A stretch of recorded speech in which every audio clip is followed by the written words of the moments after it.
I want to know what percentage of Canadians need to be vaccinated before the mandates will be lifted?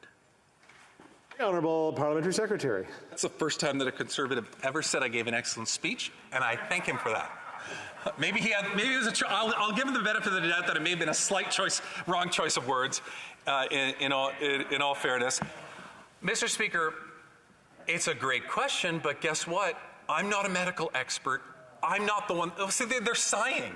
They're sighing. They're disappointed that I can't answer that. They're disappointed that as a politician, I'm willing to refuse to pretend to be a medical expert. I'm not a medical expert. What I do know is that all along we've been taking medical expert advice from the experts, not the Conservative Party. As a result, whether you correlate it positively or not, we have the highest vaccination rate amongst the G7 countries, right? That's from listening to the experts, right, guys? Yeah, you're clapping good. Well, why don't we listen to the experts as it relates to when it is time to remove such measures?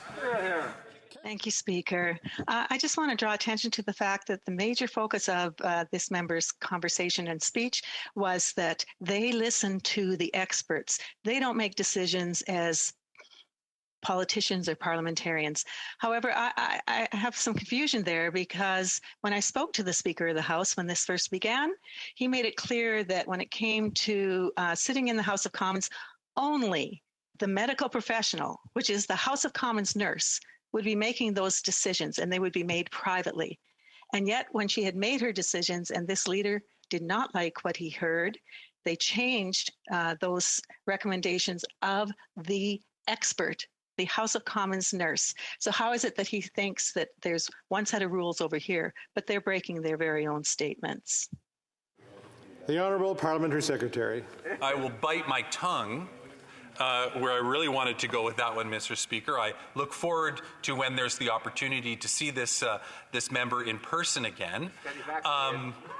But you know, Mr. Speaker, the reality is that when we listen to the experts advise us, and then we make decisions based on that expert advice. This member seems to have an axe to grind with one particular issue with somebody in the House of Commons.